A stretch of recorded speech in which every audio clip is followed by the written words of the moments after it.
In the year 2147, humanity had spread its influence far beyond the stars. Intergalactic colonies and trade routes blossomed, connecting distant planets with Earth, all under the watchful eye of the United Earth Federation. But for all its progress, peace was fragile. Diplomatic relations with alien species were always tense, especially with the Crave species known for their volatile nature and rigid sense of honor. Leah Clark, an accomplished engineer and wife of Captain Adrian Clark, had spent years at her husband's side, navigating the complex world of interstellar politics. Unlike her husband, who commanded fleets and strategized military campaigns, Leah's strengths lay in her ability to diffuse situations, anticipate tensions, and solve problems before they exploded. She had never thought that these skills would be tested during a routine day at the market. The planet Joran 5 was a bustling hub of commerce. Its markets were famous across the galaxy, home to traders, craftsmen, and merchants from dozens of species. The air was thick with the scent of unfamiliar spices, and the low hum of alien voices filled the atmosphere. Leah walked through the chaotic bazaar with her usual calm, her keen eyes taking in everything that's dazzling alien technology, the strange and wondrous creatures for sale, and the vibrant, otherworldly fabrics. Flanked by 2 human guards, Leah felt comfortable despite the alien surroundings. As a high-profile figure in the human delegation, her safety was always ensured. Her mission today was simple: purchase a few rare mechanical components for a project she had been working on. She loved these moments, away from the high-stakes diplomatic negotiations that consumed her husband's days. As she reached out to inspect a shimmering device on one of the stalls, her hand accidentally brushed against something cold and metallic. Before she had time to react, a towering figure loomed over her. Leah looked up slowly, realizing she had bumped into a Krav warrior. The Krav were an insectoid race, towering and imposing with multi-segmented bodies encased in gleaming black exoskeletons. Their eyes were large, glowing orbs, their mandibles clicking with displeasure when provoked. Zyril, the Krav she had collided with, was one of their elite. He wore traditional battle armor, decorated with intricate symbols that marked him as a warrior of high standing. The Krav were quick to anger, and Leah had seen what could happen when one felt disrespected. Zyril turned his gaze towards Leah, his multifaceted eyes narrowing. "You dare?" His voice came out as a series of low clicks, followed by a rough translation through his collar device. Leah took a step back, instinctively raising her hands in a gesture of peace. "My apologies," she said, her voice calm, though her heart was pounding. "I didn't mean dash." Before she could finish, Zyril lashed out, his arm moving faster than Leah could react. His clawed appendage struck her across the face, sending her staggering back. The sharp pain exploded across her cheek, the force of the blow leaving her dizzy. Leah stumbled but managed to stay on her feet. Her guards immediately moved forward, hands on their weapons, but Leah raised her hand, signaling them to stop. The marketplace fell silent, the ambient noise of traders and customers dying instantly. Everyone watched the confrontation with wide eyes, shocked by the audacity of Zyril's attack. In their society, Krav were known for their strict adherence to honor, but that didn't always translate into respect for other species. To Zyril, Leah was just another human, insignificant and fragile. But Leah wasn't just any human, and Zyril had no idea what he had just done. Leah's hand instinctively went to her face, feeling the warmth of the blood trickling from her split lip. She didn't flinch, didn't cry out. Instead, she locked eyes with the massive warrior, her calm demeanor masking the fury building inside her. She had seen diplomacy crumble over far smaller incidents, and she knew what could happen if this wasn't handled carefully. Still, Leah was no stranger to conflict. Years by Adrian's side had taught her the value of restraint, but it had also taught her when to stand firm. She straightened her posture, wiping the blood from her lip with the back of her hand. Her voice was steady, controlled, when she spoke. "You made a mistake," she said quietly, her words barely a whisper in the charged silence. Zyril sneered, his mandibles clicking in disdain. Your kind are weak, he said, his voice dripping with contempt. He turned as if to leave, but Leah wasn't finished. You don't know who I am, do you? She continued, her tone calm yet commanding. You've just struck the wife of Captain Adrian Clark. The mention of Adrian's name sent a ripple of recognition through the onlookers, human and alien alike. Even among the Krav, Adrian Clark's reputation was known. He was one of Earth's most formidable military leaders, a man who had led campaigns across the stars and emerged victorious from battles that seemed impossible to win. His name carried weight, even in alien circles, and to harm his wife. It was a declaration of war in all but name. Zero paused, his posture stiffening. For a moment, a flicker of uncertainty passed through his eyes.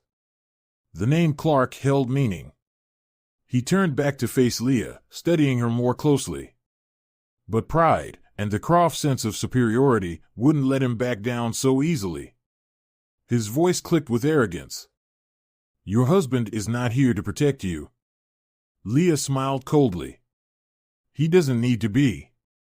Before the situation could escalate further, a new figure arrived. Ruluk, a senior diplomat from the Krav Council, who had been overseeing the negotiations with the humans.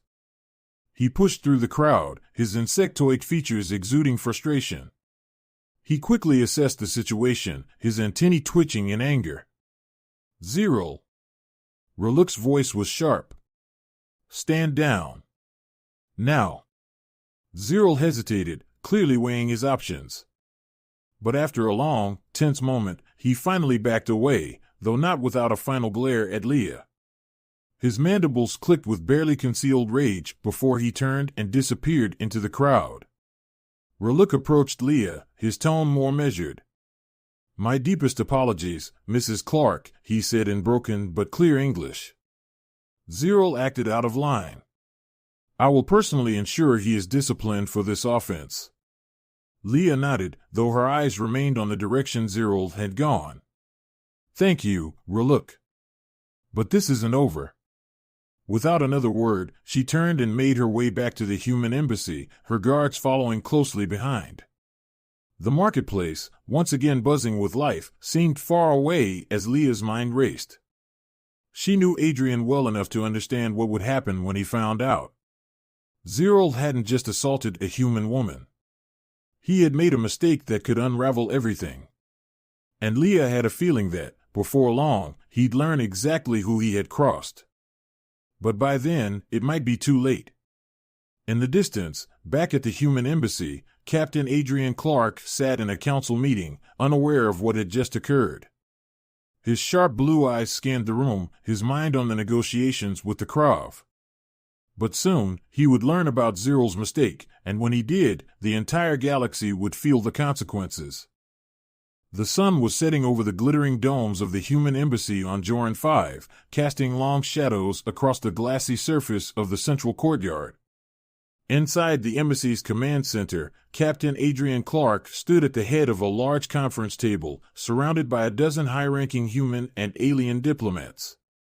His powerful frame and stern demeanor filled the room, demanding attention as he strategized over the ongoing negotiations with the Krav. For the past week, Adrian had been painstakingly working to secure an alliance between Earth and the Krav. It was a delicate balancing act. Krav were fierce, proud, and notoriously difficult to deal with, but their influence over key sectors of the galaxy made their partnership critical. He had led hundreds of battles in space, commanded fleets that won impossible wars, but diplomacy was a battle of a different kind, one that required more subtlety. Today, however, was not a day for subtlety. Adrian's thoughts were interrupted when the door to the command center slid open. He looked up, expecting a junior officer, but instead, Leah walked in, her face pale but determined. She was flanked by two guards who were visibly on edge. Adrian immediately noticed the bruise forming on her cheek and the small cut on her lip. The room fell silent as everyone's attention shifted to her. Adrian's heart sank as his brain registered the injury. The professional mask he wore as a commander slipped, revealing something more dangerous: a cold, simmering rage. He quickly moved to her side, gently lifting her chin to examine the bruise. His voice was low, controlled, but Leah could feel the tension radiating off him. What happened? Adrian's words came out like a growl, his anger barely contained. He had fought battles across galaxies, faced down entire armadas, but nothing had ever infuriated him quite like seeing his wife harmed. Leah met his gaze, her own expression calm but filled with purpose. "It was a Krav warrior," she said softly, keeping her voice measured despite the pain in her cheek. "Zero, one of their elites. I accidentally bumped into him at the market, and he struck me." The room tensed, the weight of her words hanging in the air. The diplomats shifted uncomfortably in their seats, knowing the delicate nature of the situation. Striking a member of the human diplomatic mission, especially someone as close to Adrian as Leah, was not just an offense. It was a spark that could ignite an interstellar conflict. Adrian's face darkened. His hand dropped to his side, clenching into a fist. "He struck you?" His voice was barely above a whisper, but the menace in it was palpable. Leah nodded. "I tried to handle it. I told him who I was, who you are. He didn't care. The Krav see this as a personal dispute, not a political one." Adrian stepped back, pacing for a moment, his mind racing. He knew how the Krav worked. Personal disputes were common in their culture, and they often settled them through combat duels or blood feuds that could last for years. But this wasn't just a personal matter anymore. Zero had crossed the line, and if Adrian did nothing, it would show weakness, not just for him but for the entire human delegation. The Krav would interpret it as an insult they could get away with, and their already fragile relationship would shatter. Leah, ever the voice of reason, placed a hand on his arm. "Adrian, we need to be smart about this. If we react too harshly, it could escalate into a full-blown war. I don't want to see Earth dragged into another conflict, not when we've worked so hard to avoid one." Adrian looked at her, his jaw tight. "He hurt you. That's not something I can just let go." Leah understood his anger. She felt it too. But she also knew that one wrong move could send everything spiraling out of control. They had both been in enough diplomatic situations to know that sometimes power wasn't about who struck first, it was about knowing when to strike and how. "There are protocols," Leah said carefully.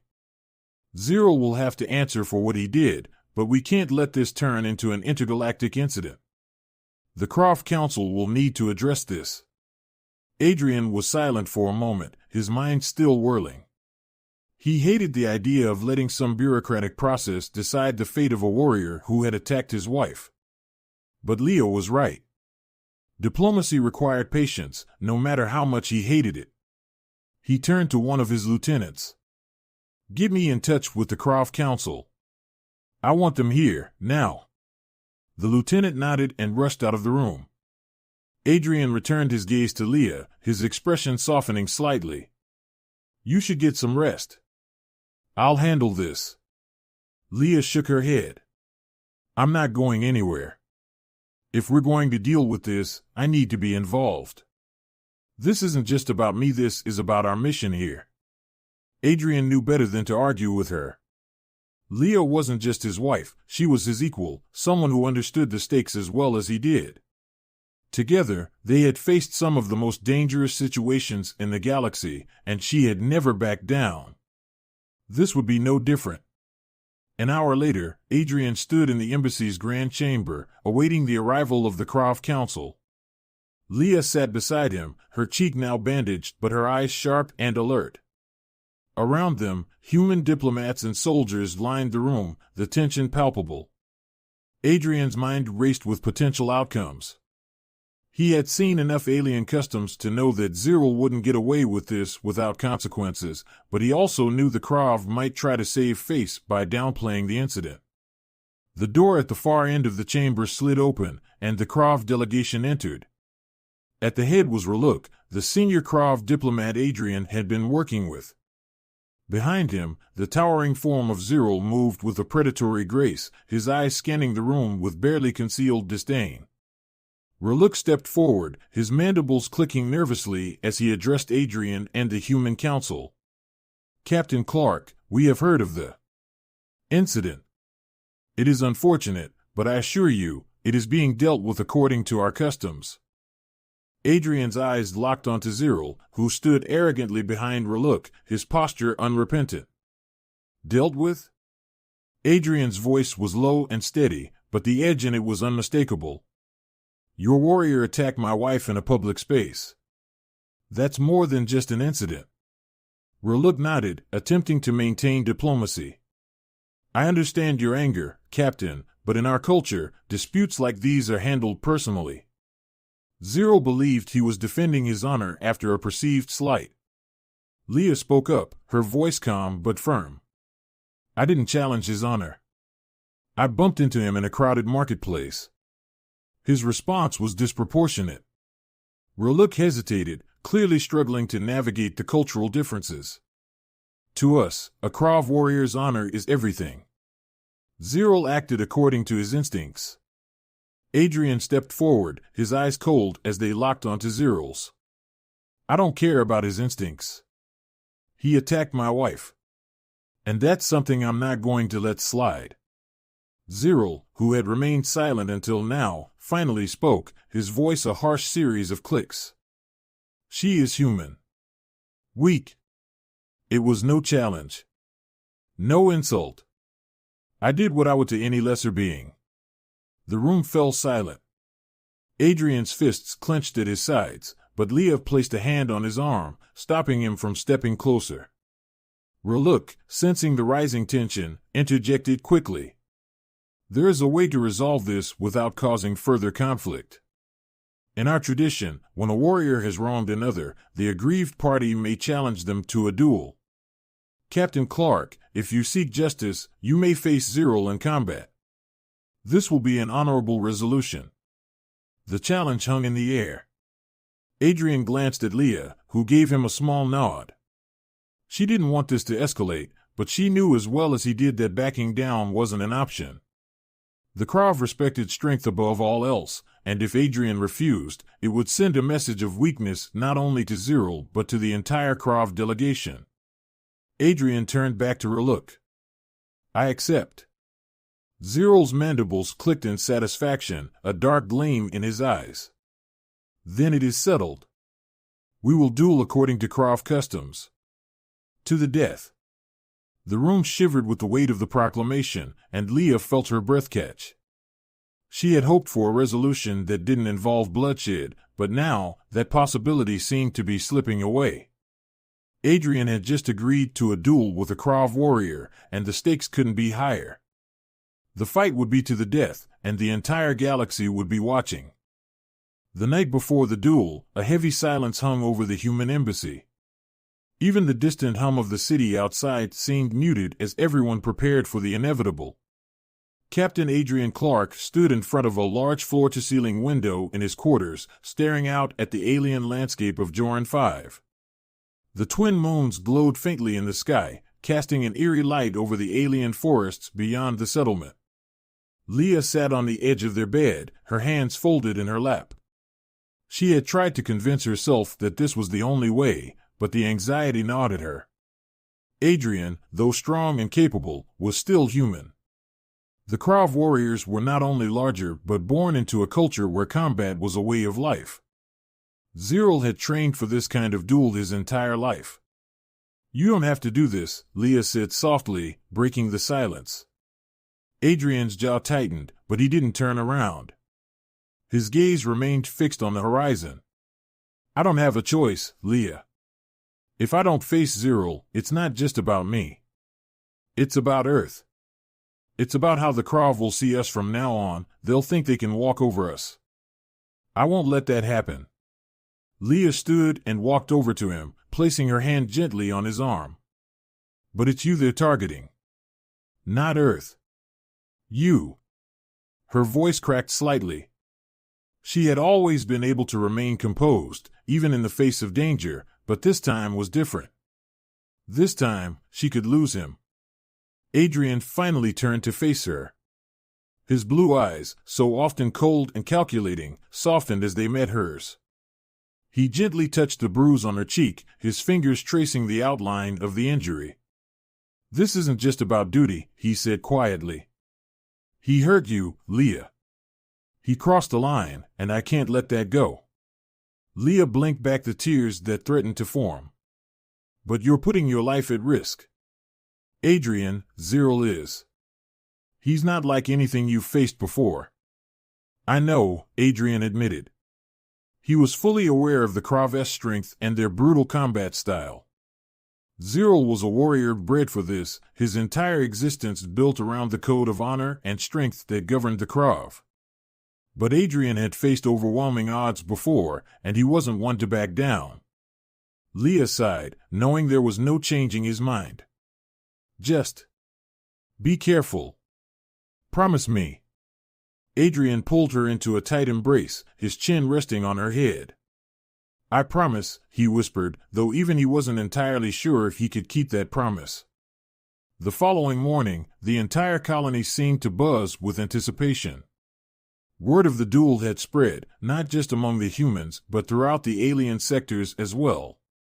For the Krav, this was a matter of pride and spectacle. For the humans, it was a test of their standing in this new, uncharted galaxy. The arena, an ancient Krav battleground carved into the side of a rocky plateau, was a vast open space with jagged rock formations rising around it like the bones of some long-dead creature. The ground was cracked and scorched from countless past duels, and the air was thick with tension. Spectators filled the surrounding cliffs, watching from above as if they were witnessing a cosmic event unfold. Adrian stood at the edge of the arena, his combat suit gleaming in the pale light of Joran's sun. The suit, sleek and state-of-the-art, enhanced his speed and reflexes, but against the raw strength of a Krav warrior, technology alone wouldn't be enough. His weapon of choice, a plasma blade, hummed softly in his hand, its edge glowing with a dangerous energy. Leah stood nearby, her heart pounding in her chest. She hadn't wanted to come, but she knew she couldn't stay away. She needed to be here, to see what happened, no matter how terrifying the outcome might be. Her hand went to her cheek absent-mindedly, the bruise now healing, a reminder of the brutality that had started this whole chain of events. A hush fell over the crowd as Zyril entered the arena. He towered over Adrian, his chitinous exoskeleton gleaming black under the sun, his four insectoid arms flexing as he moved with terrifying precision. Zyril's mandibles clicked in a strange rhythm, his multifaceted eyes scanning the arena. He carried a massive blade, jagged and raw, designed for maximum damage rather than finesse. Leah felt a knot form in her stomach. Zyril was even more imposing in this setting, his body radiating an aura of death and brutality. She caught a glimpse of Adrian's face, calm, focused, but she could sense the tension beneath the surface. Raluk, the Krav diplomat who had overseen the challenge, stood between them, raising his hand for silence. His voice echoed through the arena, translated into both human and Krav languages. "This is a duel of honor. Captain Adrian Clark of Earth, you have challenged the warrior Zyril of the Krav. The terms are clear, this fight is to the death. May the outcome reflect the strength and will of the victor." With that, Raluk stepped back, leaving the two combatants alone in the center of the arena. Adrian shifted into a ready stance, his plasma blade held low but prepared to strike. Zyril, in contrast, stood tall, his large form a shadow over Adrian. The Krav seemed almost amused by the prospect of fighting a human, clicking his mandibles with disdain. The moment stretched, the air thick with anticipation. Then, without warning, Zyril charged. His speed was shocking, far faster than any human would expect from something his size. He swung his massive blade down in a wide arc, aiming to cleave Adrian in two. But Adrian, quick on his feet, rolled to the side, narrowly avoiding the strike. The ground where the blade hit exploded in a shower of rock and dust. Adrian sprang to his feet, using the momentum to slash at Zyril's side. The plasma blade cut through the air, but Zyril's thick exoskeleton deflected most of the blow. It left only a shallow scar across the warrior's armor, more of an insult than an injury. Zero turned, his mandibles clicking in anger, and lashed out with one of his lower arms. The strike connected, sending Adrian sprawling backward, his suit absorbing most of the impact, but leaving him winded. The crowd roared in approval, the Krav chanting in their native tongue. Leah's heart leaped into her throat as she watched Adrian struggle to his feet.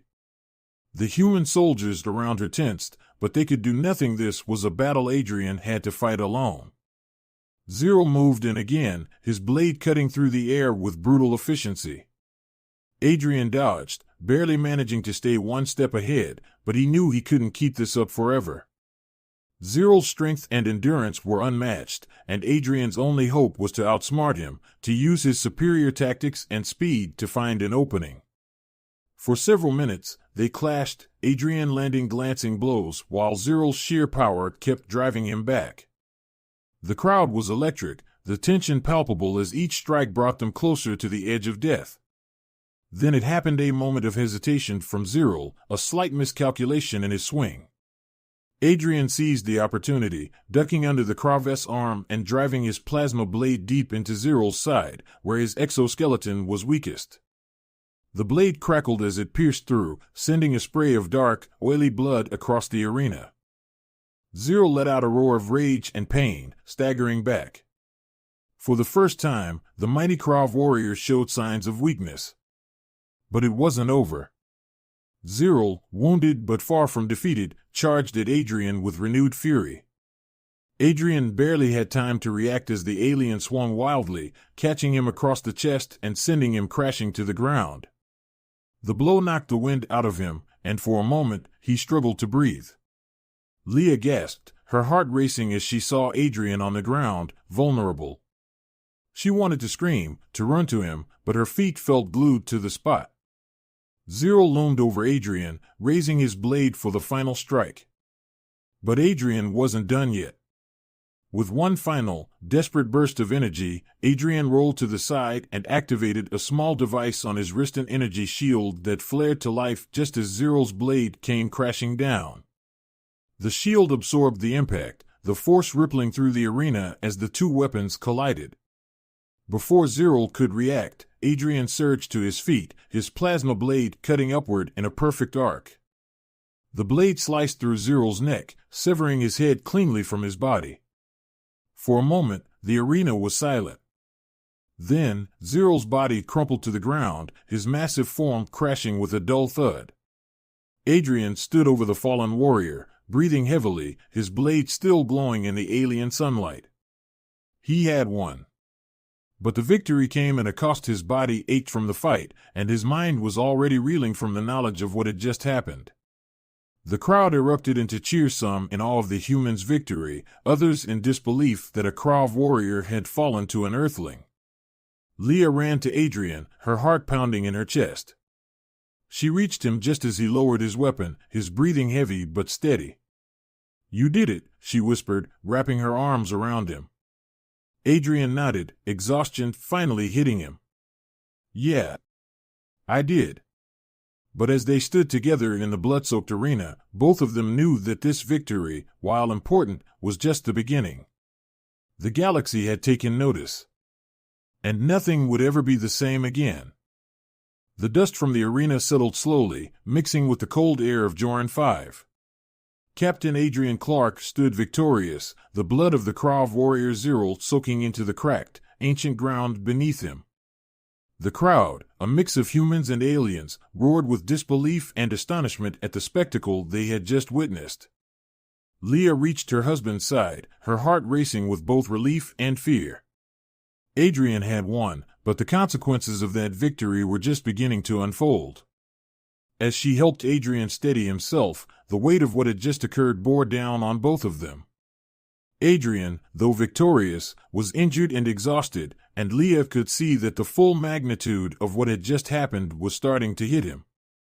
He had killed Zero, a prominent Krav warrior on their own soil. The duel had been sanctioned by their customs, but Adrian knew that the Krav wouldn't simply let this go. The human diplomats, soldiers, and council members moved forward, some cheering, others grim-faced as they assessed the situation. R'lyk, the senior Krav diplomat, stepped into the arena, his long strides tense with frustration. He approached the lifeless body of Zyril and bowed his head slightly, a gesture of respect for the fallen warrior.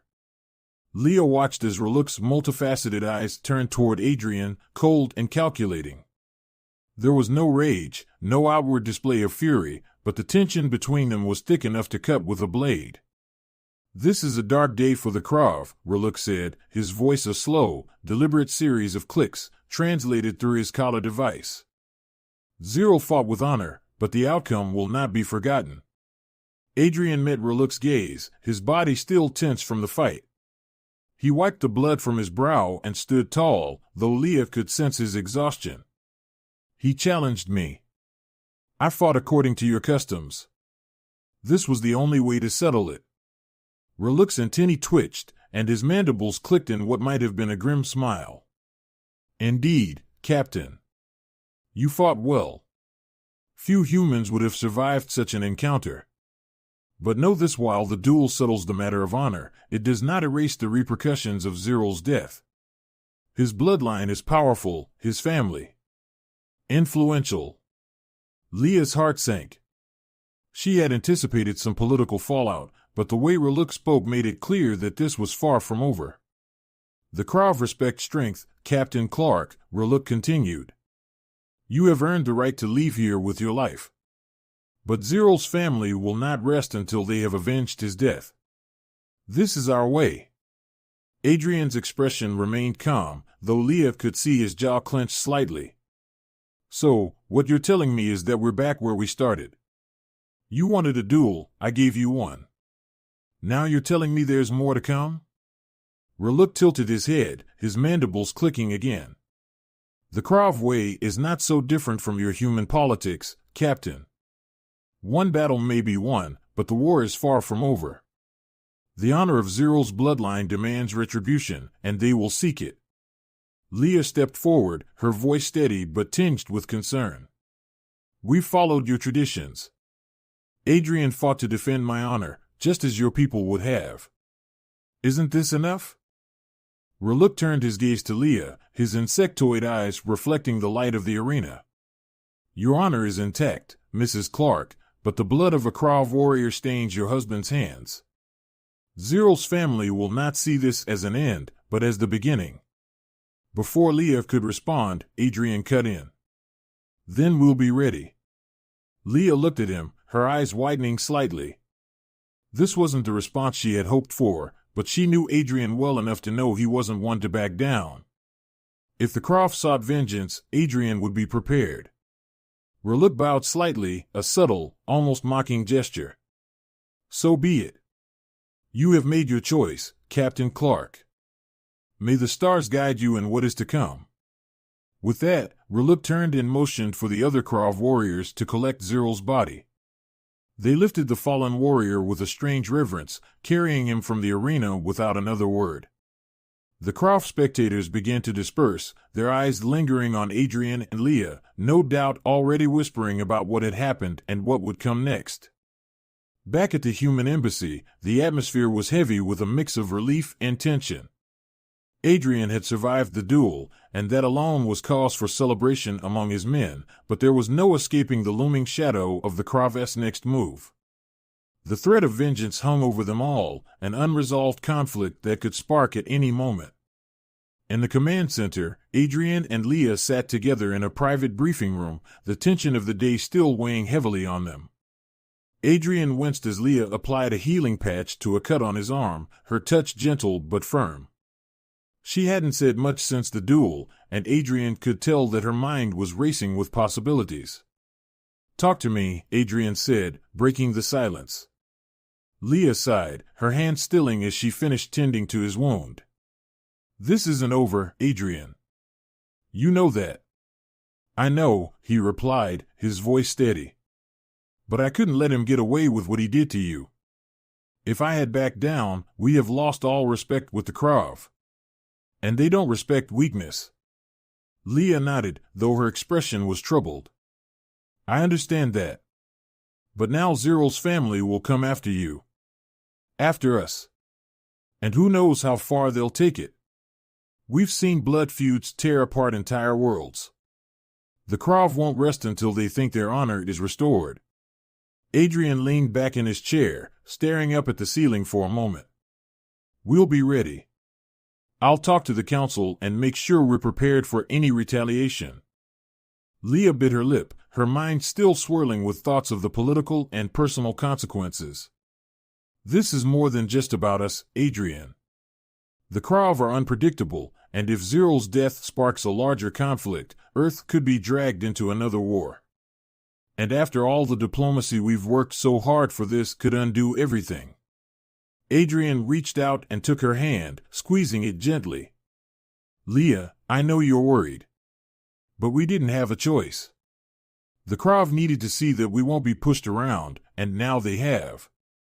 If they come after us, we'll deal with it. Leah looked at him, her eyes searching his face for reassurance. Adrian had always been strong, always willing to face whatever challenges came his way, but this time felt different. The stakes weren't just about survival, they were about navigating a fragile web of interstellar politics that could crumble at any moment. You can't face this alone, Leah finally said. We'll need allies, others who can help us, people who understand the Krav better than we do. Maybe we can find a way to defuse this before it escalates. Adrian nodded slowly, considering her words. You're right. We'll need to be smart about this. I'll start making some calls. But for now, let's take this one step at a time. Later that night, as the stars glittered outside the embassy's windows, Leah sat alone in their quarters, staring out at the alien sky. Adrian was resting, his body finally succumbing to the exhaustion of the day's events, but Leah's mind refused to quiet. She had always known that life in the far reaches of the galaxy would be dangerous. She had seen the toll that war and politics could take on those who lived in the shadows of great powers. But this felt different. The Krav didn't just seek revenge. They sought to reclaim a sense of pride and honor that could drive them to extreme lengths. And if they came after Adrian, Leah knew she would be ready to stand by his side. She had faced danger before, but never with so much at stake. The galaxy was vast and full of threats, but Leah had learned one thing in all her years by Adrian's side: together, they were stronger than anything the universe could throw at them. But as the night deepened, Leah couldn't shake the feeling that the fight ahead would test them both in ways they had never imagined. And somewhere, deep in the dark corners of the galaxy, Zero's family was already preparing for their next move. The challenge had been accepted. The battle for honor had only just begun. The city of Elysium stretched out like an endless sea of neon lights and towering steel. Buildings reached into the atmosphere like jagged fingers, casting long shadows over the streets below. Aircars zoomed overhead, cutting through the smog with faint electric hums, while the ground-level streets were a mess of flickering holographic billboards and crumbling infrastructure. Hidden deep beneath the surface of this sprawling metropolis, in the forgotten corners where no one ever bothered to look, was a small, cluttered workshop. It was there that Lyra, a girl more machine than human, lived and worked in silence. Lyra had never known a normal life. Abandoned at birth and left to fend for herself in a world that had little use for the weak, her only solace came from machines. It had started with simple repairs, fixing broken appliances she found in the trash, tinkering with old circuits and forgotten tech. But as the years passed and her skills grew, so did her mechanical body. A rare degenerative disease had taken much of her humanity, forcing doctors to replace large portions of her limbs and organs with cybernetic components. Over time, Lyra learned to embrace the cold precision of her metal parts, using them to her advantage. Her workshop was a mess of tools, wires, and half-assembled androids. The glow of various screens and monitors provided the only light in the dim, windowless room. Her mechanical left arm, a masterpiece of sleek black metal, moved with perfect accuracy as she connected wires to the exposed core of an old droid. "Come on," she muttered, tightening a screw with her enhanced grip. "Just one more adjustment, and you'll be good as new." The droid sparked to life for a brief moment before its eyes dimmed again, and Lyra sighed in frustration. Despite her talent with machines, there were always those projects that refused to cooperate. As she stretched her aching shoulders, the sound of clattering metal echoed from outside the workshop's entrance, a barely used door leading to the forgotten tunnels beneath the city. Curious, Lyra wiped her hands on her jumpsuit and made her way out of the room, her mechanical limbs whirring softly as she walked. The tunnels beneath the city were dark, damp, and filled with the remnants of a civilization that had moved on, leaving this subterranean world behind. Lyra had found many of her best salvage items here, in the forgotten ruins of the past. Tonight was no different. Following the source of the noise, Lyra came across a massive heap of discarded tech. Towering piles of metal, circuits, and broken bots lay scattered across the ground, long forgotten by anyone who might have cared. But amid the debris, something caught her eye, a faint glow, pulsing in the dark. Crouching down, Lyra reached into the pile, her fingers brushing against something smooth and cool to the touch. She pulled it free and gasped. It was a robot's head, but unlike any model she had ever seen. Its design was sleek, with dark metallic skin etched in strange, glowing symbols that pulsed faintly with blue light. The eyes, though inactive, gave off an eerie presence, as if they were watching her even now. "What are you?" she whispered, turning the head over in her hands. It was clearly alien, nothing like the mass-produced bots she had scavenged before. This was something special, something different. And most importantly, it was still operational. Lyra's heart raced with excitement as she carried the head back to her workshop. Whatever this thing was, she was determined to bring it back to life. For weeks, Lyra worked tirelessly, scouring the city for parts that might match the advanced alien technology. She scavenged from old warehouses, took apart decommissioned battle drones, and even hacked into high-security tech vendors to find the perfect components. Piece by piece, she assembled the rest of the body, a towering frame of black metal and sleek, angular lines that looked more like an armored soldier than any civilian droid. Finally, after weeks of sleepless nights and obsessive tinkering, the moment came. The robot's body was complete, its sleek limbs and powerful core gleaming in the faint light of her workshop. Lyra had integrated the most advanced AI systems she could find, carefully calibrating each component to ensure that the machine would be not just functional, but capable of learning and adapting. A true companion. Her hands trembled slightly as she reached for the final switch. "Here goes nothing," she muttered, flipping it on. The workshop's lights dimmed for a moment as the robot drew power from the grid, its systems whirring to life. The glowing symbols along its body flared brightly, casting strange shadows on the walls. Then, with a soft hum, the robot's eyes flickered open, their faint blue glow locking onto Lyra. For a long moment, nothing happened. Lyra held her breath, wondering if she had made a mistake, if the robot would be nothing more than a lifeless shell. But then, slowly, the machine straightened, its movements smooth and calculated. Its head turned, scanning the room, and finally, its gaze settled on her. "Designation, Lyra," it said, its voice deep and mechanical, yet strangely calm. "Current location, Earth."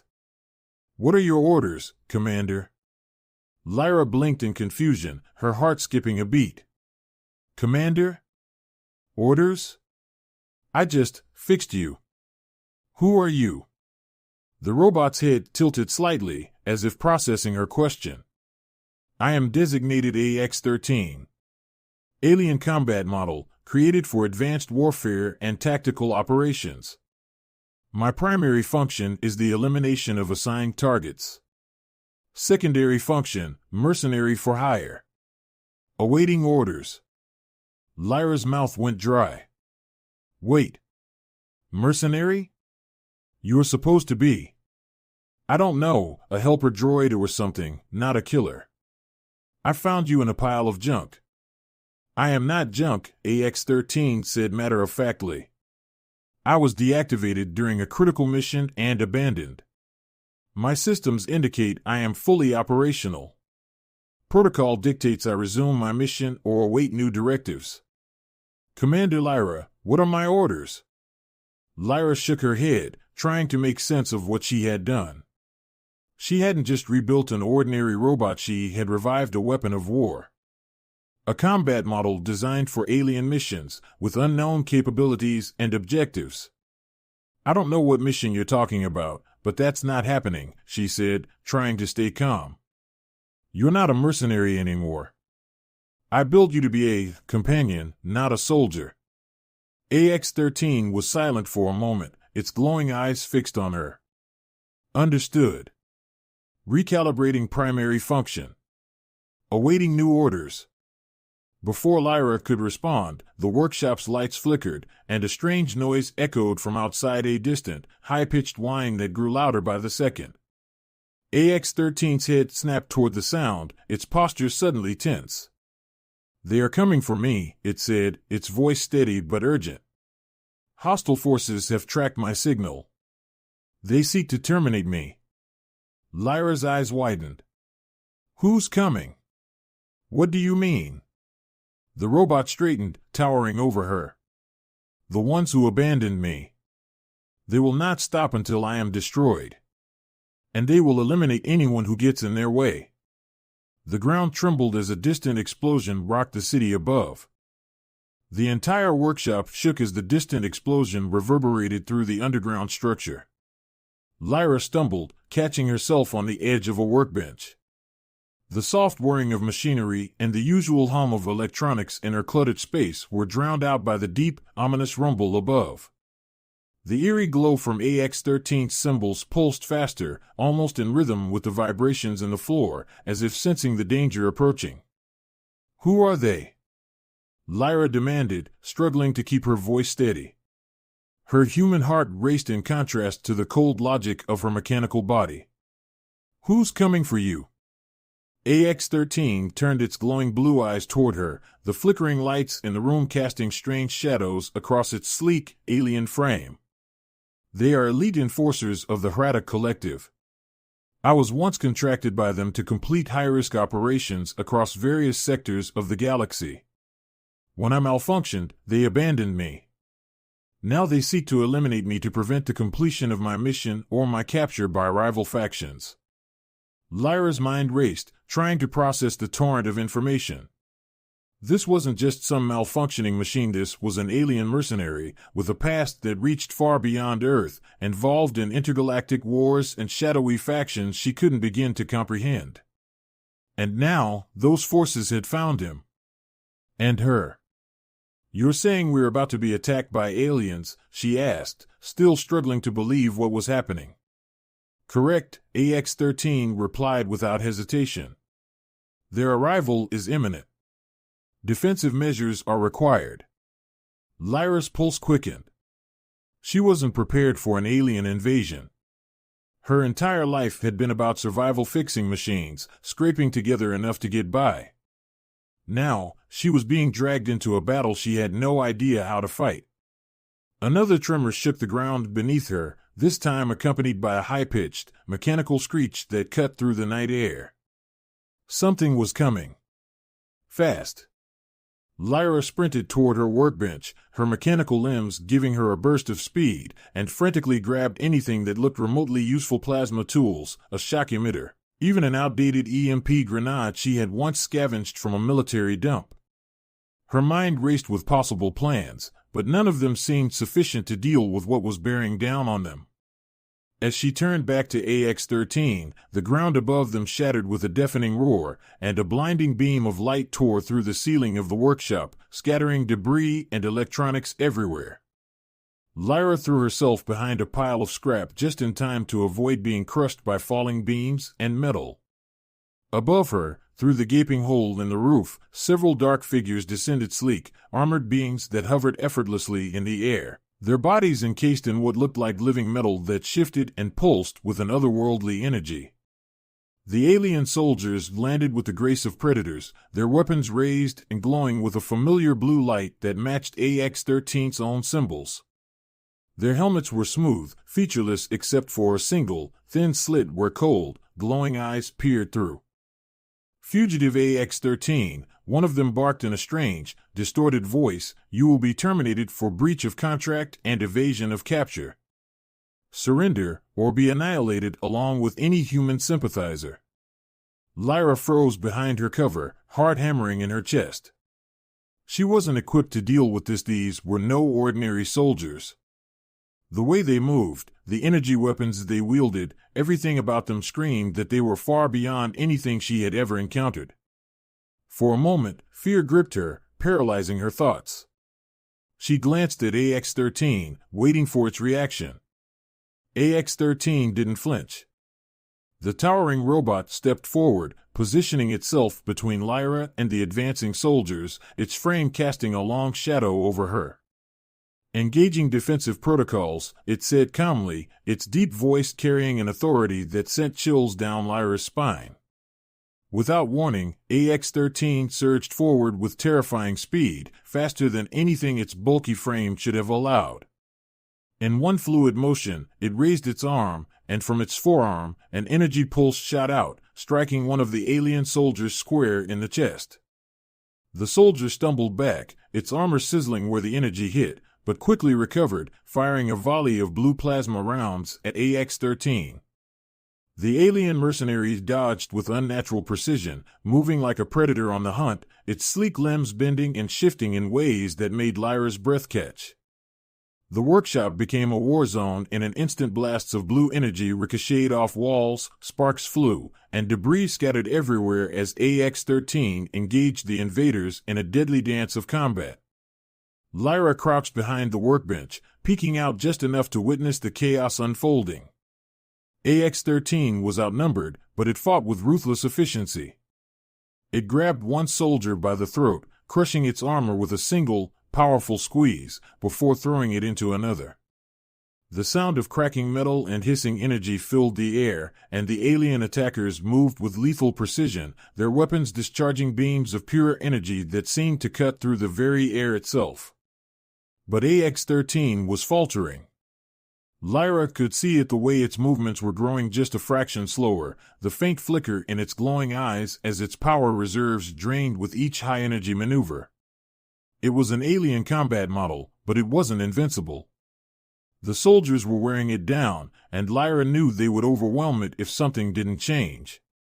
As she watched, one of the alien soldiers, faster and more agile than the rest, managed to slip behind AX-13, raising its plasma rifle to deliver a critical blow. Without thinking, Lyra grabbed the EMP grenade from her belt and hurled it with all her strength. The device bounced off the floor, landed near the alien soldier's feet, and detonated with a high-pitched whine. A wave of electromagnetic force rippled through the room, disrupting the soldiers' systems and causing them to stagger, their armor briefly flickering with energy surges. AX-13, better shielded from such attacks, took advantage of the momentary disorientation and unleashed a devastating series of strikes, tearing through the remaining soldiers with brutal efficiency. In less than a minute, it was over.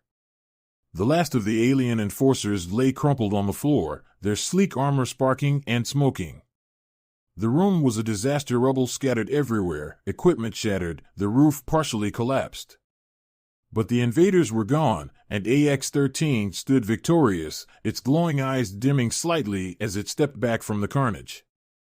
For a moment, the only sound was the crackling of damaged electronics and the faint hum of machinery still struggling to function. Lyra stood up, her legs shaking, and cautiously approached AX-13. Are they gone?" she asked, her voice barely above a whisper. AX-13 turned its head toward her, the soft blue light of its eyes flickering. "They are neutralized," it confirmed. "However, more will come. These were merely the first wave. They will not stop until I am destroyed or retrieved." Lyra's stomach twisted at the thought. She hadn't asked for any of this, but now she was caught in the middle of a battle far larger than anything she could have imagined. She glanced at the fallen alien soldiers, their bodies motionless but still terrifying in their design. "We need to leave," she said finally, the weight of the situation sinking in. "If more of them are coming, we can't stay here. This place isn't safe anymore." AX-13 stood silent for a moment, then nodded. Agreed. But we will require more than just an escape plan. We must prepare for continued pursuit. They will track us wherever we go. Lyra's mind raced. She had built AX-13 to help her, to ease her isolation and give her a companion. But this was something else entirely. She was in over her head, but she couldn't leave AX-13 to face this alone. After all, she had brought it back to life. It wasn't just a machine anymore, it was something far more than that. All right, she said, determination hardening in her voice. We'll figure it out. We'll find a way to survive. But first, we need to get out of here. As she gathered what little she could salvage from the wreckage of her workshop, the truth settled deep in her chest. Life as she knew it was over. She wasn't just some scavenger girl living in the forgotten corners of a megacity anymore. She was now part of something much bigger, a conflict that stretched far beyond Earth, with enemies that would stop at nothing to get what they wanted. And somehow, against all odds, she had just chosen to stand and fight alongside a mercenary from another world. The night air outside the ruined workshop was heavy with smog and the faint hum of distant city life. But as Lyra and AX-13 emerged from the underground tunnels, leaving the wreckage of her old life behind, the chaos of the sprawling metropolis above seemed distant and unimportant. They slipped through the darkened alleyways of Elysium's industrial district, where towering factories belched steam and toxic fumes into the sky, the neon lights of the upper levels barely visible through the haze. AX-13 moved with purpose, scanning the surroundings for threats, its glowing blue eyes sweeping every shadow.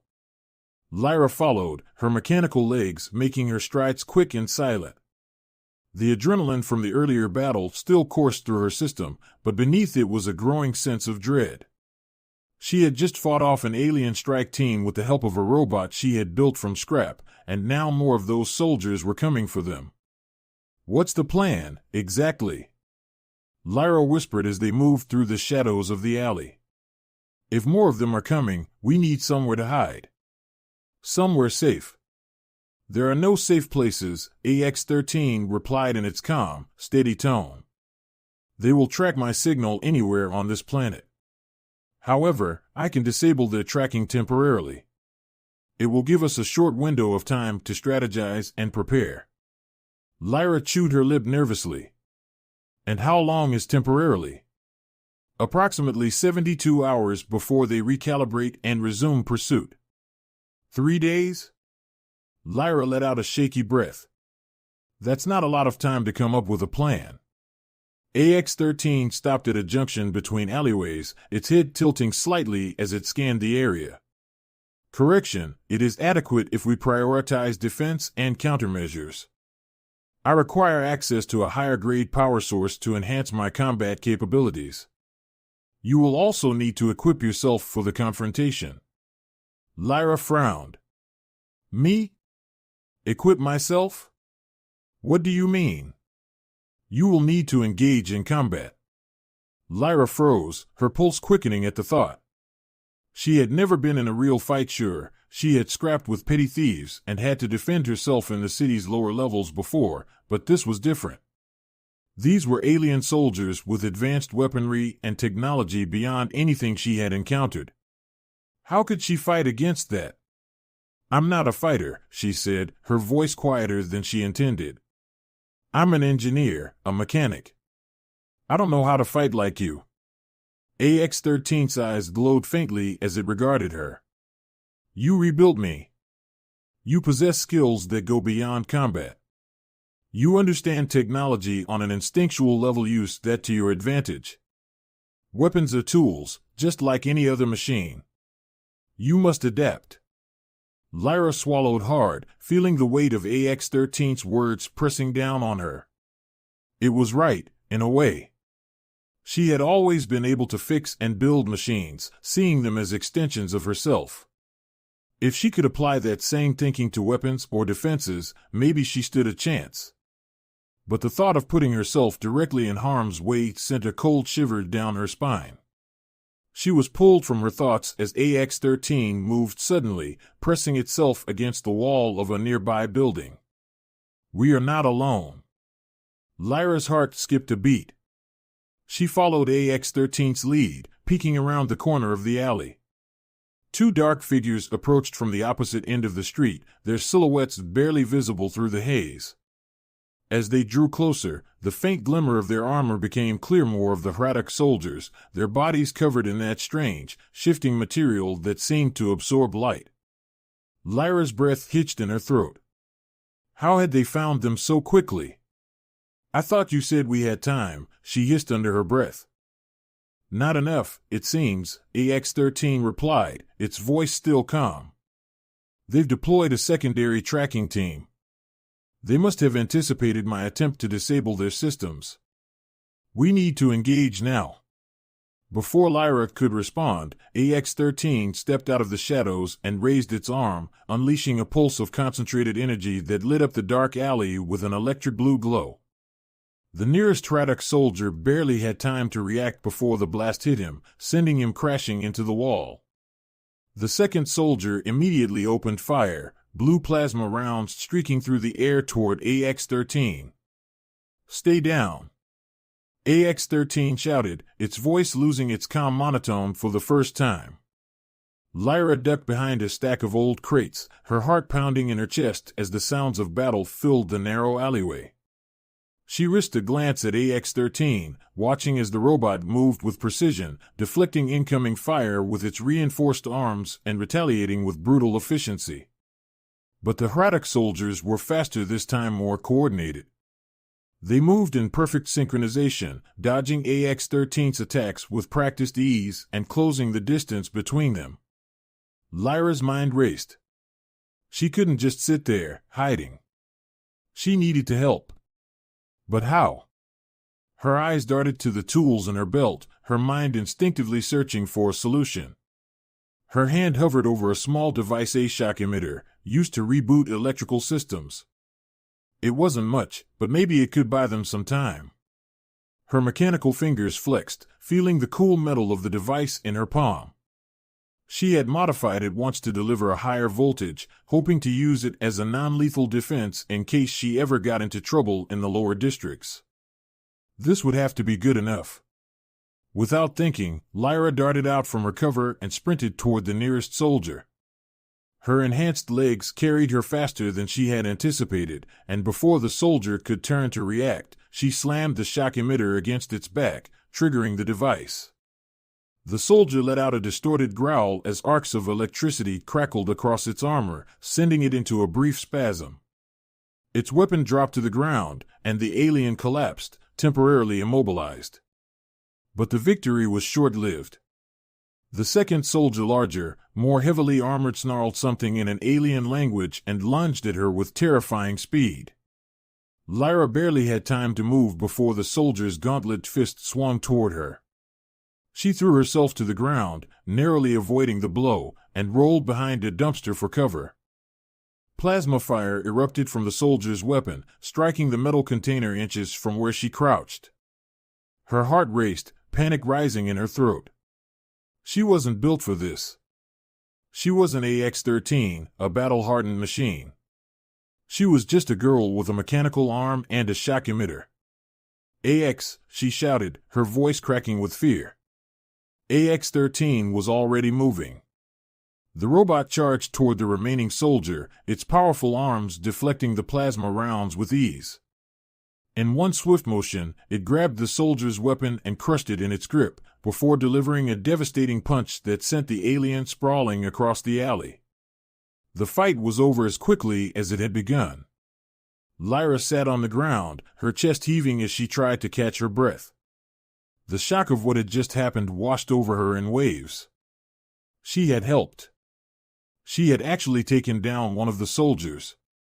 AX-13 approached her, extending a hand to help her up. You acted quickly and effectively. That was well executed. Lyra took the offered hand and stood, her legs still shaky from the adrenaline. Yeah, well, I didn't think I'd survive a fistfight with an alien mercenary today, she muttered, rubbing the back of her neck. But thanks. The faintest hint of a smile tugged at her lips, though it was quickly replaced by a frown as she looked at the fallen soldiers. What do we do now? If they tracked us this fast, we don't have much time before more show up. AX-13's eyes glowed softly in the dim light of the alley. Correct. We will need to secure a higher vantage point and establish a defensive perimeter. I will require a power source to function at full capacity. Lyra nodded, her mind already working through the logistics. I know a place, she said after a moment. An old tech warehouse, abandoned. It's been off the grid for years. We can hole up there, find the parts we need, and plan our next move. Lead the way, AX-13 replied, stepping aside to allow her to take point. As they moved deeper into the city, away from the scene of the battle, Lyra couldn't shake the feeling that they were running out of time. The Hrada Collective wasn't going to stop coming for them, and the more they fought, the closer they seemed to get to disaster. But beneath her fear was a flicker of something else, something she hadn't felt in a long time. A spark of hope. She wasn't alone anymore. For the first time in her life, she had something fighting alongside her. And for better or worse, she wasn't going to give up without a fight. The sky above the city of Elysium had turned a deep, swirling violet by the time Lyra and AX-13 reached the old tech warehouse. Nestled within the decaying outskirts of the industrial district, the building had long been forgotten by the city's inhabitants, abandoned to rust and ruin. Vines and debris covered the exterior, and the walls were riddled with holes, but Lyra knew it was the perfect place for them to regroup. She had used the warehouse as a hideout before, a place where she could salvage parts and work on her projects in secret. It was off the grid, untouched by the prying eyes of the authorities and, she hoped, the Hrada Collective. Inside, the massive structure was a maze of dusty shelves and towering stacks of discarded tech. Holographic displays flickered faintly in the corners, remnants of a time when the warehouse had been a bustling hub of innovation. Now, it was quiet, save for the hum of the city beyond the broken windows. We can set up here, Lyra said, her voice echoing slightly in the vast, empty space. She pointed toward a small room tucked into one corner, hidden behind a wall of rusted machinery. That room should have some power conduits we can tap into. It's not much, but it'll be enough to recharge your systems and keep us safe for now. AX-13 nodded, its glowing eyes scanning the area. This location is suitable. I will secure the perimeter and prepare the necessary upgrades. You should rest, Commander Lyra. Rest? Lyra scoffed, though her body was aching with exhaustion. After all that? We've got more important things to do than rest. You will be unable to perform optimally without sufficient recovery time, AX-13 replied, its voice calm but firm. I will handle the defenses. Lyra hesitated for a moment, then relented. AX-13 was right, she was running on fumes. The events of the last few hours had pushed her to her limits, both mentally and physically. But now that they had a temporary safe haven, she could finally catch her breath. Fine, she muttered. But don't go getting yourself into another fight while I'm out. AX-13's glowing eyes flickered briefly. Understood. With that, Lyra retreated into the small room she had pointed out earlier. The dusty floor creaked beneath her feet, and the stale air smelled faintly of old electronics and lubricant, but it was a space she could work with. She slumped against the wall, her back sliding down until she was sitting on the cold floor. Her mechanical limbs felt heavier than usual, the metal joints stiff from overuse. She ran her hand over the smooth surface of her left arm, feeling the familiar chill of the steel beneath her fingertips. Her mind was buzzing, replaying the events of the day over and over, finding AX-13, the battle in the alley, the realization that she was now involved in an intergalactic conflict far beyond her comprehension. The weight of it all pressed down on her, but underneath the fear and exhaustion was something else, something that made her heart race in a different way. For the first time in her life, she wasn't running from something. She was running toward something. AX-13 wasn't just a machine, not anymore. Lyra had built it, revived it from scrap, but the robot was far more than the sum of its parts. It had a purpose, a mission, and now, for some reason, she was part of that. She didn't fully understand it yet, but she knew she couldn't turn back. AX-13 had become more than just her creation. It had become her partner in a fight she hadn't chosen but now couldn't avoid. She closed her eyes, the dim glow of the warehouse fading as exhaustion overtook her. Lyra awoke to the sound of faint beeping, her internal systems alerting her to something nearby. She blinked, groggy, and sat up, her mechanical limbs feeling slightly less heavy after the brief rest. The room was still bathed in the pale light of the warehouse's ancient lighting system, but the air felt different, charged, as though something had shifted. She stood, stretching her arms, and stepped out into the main area of the warehouse. AX-13 stood in the center of the space, its frame glowing faintly as it worked on a series of intricate modifications to its own systems. Cables snaked from a nearby terminal into its back, drawing power from the building's ancient grid. Around it, makeshift defenses had been set up, automated turrets crafted from scavenged materials, motion sensors hidden in the shadows. It was a fortress now, in a way. "You've been busy," Lyra said, stepping closer. Her voice was still thick with sleep. AX-13 didn't turn, but its voice responded. "The perimeter is secure. I have rerouted power from the building's auxiliary systems to optimize energy flow. This should delay the Hraddock Collective's ability to track us." Lyra let out a low whistle. "Impressive. You did all this while I was out?" "Correct. However, I require your assistance to complete the final stage of the upgrades. I have identified an additional power source deep within the city. It is heavily guarded, but it is essential if I am to function at full capacity." Lyra frowned. "Heavily guarded? You mean it's in one of the corporate sectors?" "Yes. The power source belongs to the Citadel Corporation, which specializes in advanced weapons development. They possess the technology required to fully recharge my systems and enhance my combat capabilities." Lyra chewed her lip. Breaking into a corporate facility wasn't exactly her idea of a good time. The megacorps that controlled the upper levels of the city were notorious for their ruthless security forces, not to mention the automated defense systems that would fry any unauthorized personnel who even looked at their facilities the wrong way. But if AX-13 needed the power, there wasn't much choice. The Hraddock wouldn't stop hunting them, and they needed every advantage they could get. "All right," she said finally. "We'll do it. But we'll need a plan and some gear." "I have already begun planning," AX-13 replied, turning toward her. "There is a window of opportunity during the corporation's routine system maintenance cycle. We will infiltrate during that time." Lyra crossed her arms, eyeing the towering robot. "Infiltrate? You make it sound easy." "It will not be easy," AX-13 said, its voice as calm as ever. "But it is necessary. You will need to utilize your expertise and technology to bypass the facility's security systems. I will handle the physical defenses." Lyra snorted. "Great. Sounds like a fun day out." Despite her sarcastic tone, she couldn't help but feel a strange sense of excitement building in her chest. This was an actual mission, a real challenge. She wasn't just scavenging for parts anymore. She was taking action, standing up against forces that had once seemed so far out of reach. And for the first time, she had a purpose beyond mere survival.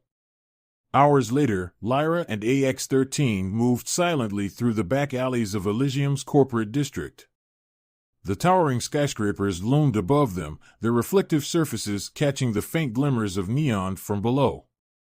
The Citadel Corporation's headquarters was a monolith of glass and steel, its exterior gleaming with the harsh light of security drones and automated defense turrets.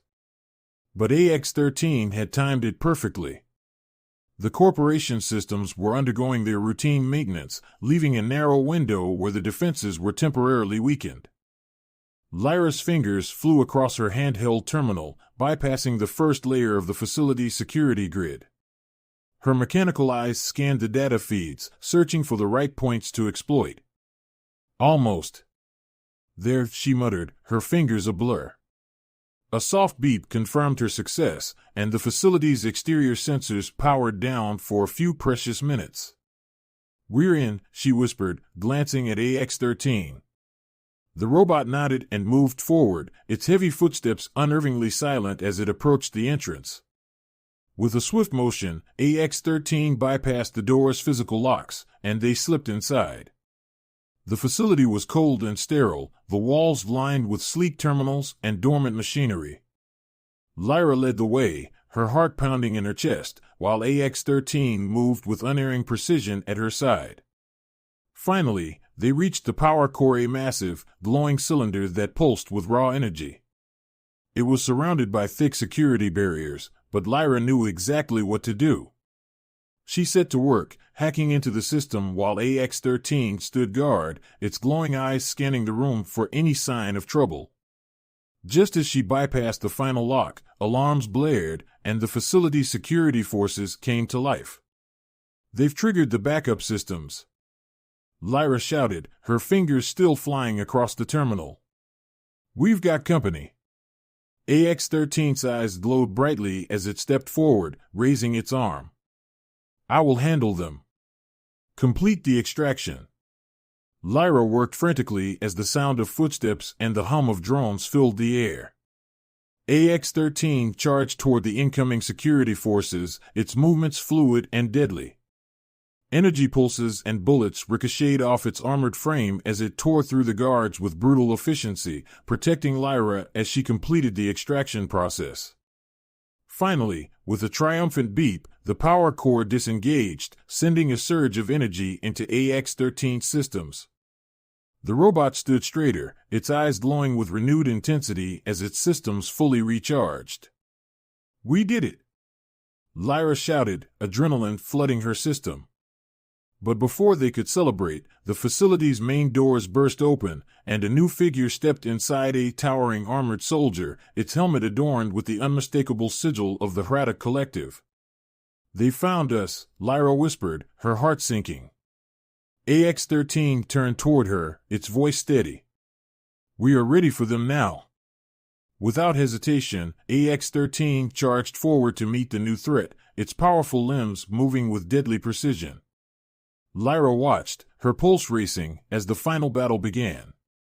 Hours later, after the dust had settled, Lyra stood in the ruins of the corporate facility, breathing heavily. AX-13 stood beside her, its frame smoking slightly from the intense combat, but its systems were fully functional, powered by the energy core they had secured. "We did it," she said, her voice filled with a mixture of relief and awe. "Correct," AX-13 replied. "But this is only the beginning." Lyra nodded, her mind already racing with what came next. They had fought back against the Hrata, but the fight wasn't over. More would come. They would keep coming. But now, for the first time, Lyra felt ready. "We'll need to prepare," she said, her voice firm with resolve. "We'll need allies, better weapons, more defenses." AX-13 turned toward her, its eyes glowing softly in the dim light. "You are no longer merely an engineer, Commander Lyra. You are a combatant in an intergalactic conflict." Lyra smirked, her mechanical fingers flexing as she adjusted the tools on her belt. "Well, I guess I'm going to have to get used to that." Together, they stepped out into the night, ready to face whatever came next. In the far reaches of the galaxy, where human colonies scraped out a meager existence on desolate, resource-rich worlds, Leo Cade worked in the gritty shadows of the scrapyard. His workshop was perched on the outskirts of Kasari 9, a frontier planet on the edge of charted space, where the law was as thin as the atmosphere and survival depended more on grit than good fortune. Leo wasn't a soldier or an adventurer, he was just a mechanic, a damned good one, if anyone bothered to ask. Kasari 9 was a salvage planet, orbiting a long-forgotten war zone, littered with the debris of long-lost battles between powerful alien civilizations. It was here that the Council's salvage teams made their most lucrative finds. Most of the time, they unearthed old starship engines, pieces of alien technology, or broken weapon systems. Leo had become the go-to man for fixing those relics, reviving machines and technology so they could be sold off to the highest bidder. But today, the find was different. Very different. The comlink in Leo's workshop crackled to life with the voice of Rika, one of the colony's salvagers. "Leo, you're gonna want to see this. We found something bigger than anything we've pulled in before." Leo sighed, wiping the sweat from his forehead and leaning back from the starship engine he'd been elbow-deep in for hours. "Define big, Rika. If it's another broken fusion core, you can count me out." "Not a fusion core," Rika replied, her voice tight with excitement. "A guardian predator." For a moment, Leo thought he'd misheard her. "You're kidding." "Not kidding. It's half buried in one of the deep craters outside the city. It's damaged, but mostly intact. The council wants you to take a look." Leo stood in stunned silence. The Guardian Predators were more than just war machines. They were legendary, created by the Zolari, an ancient race that had disappeared from the galaxy thousands of years ago. These towering mechs, designed for war, had once patrolled the core worlds, keeping the peace by annihilating any force that challenged the status quo. A single Guardian Predator could destroy entire fleets. They were feared, indestructible, and now they were relics of the past.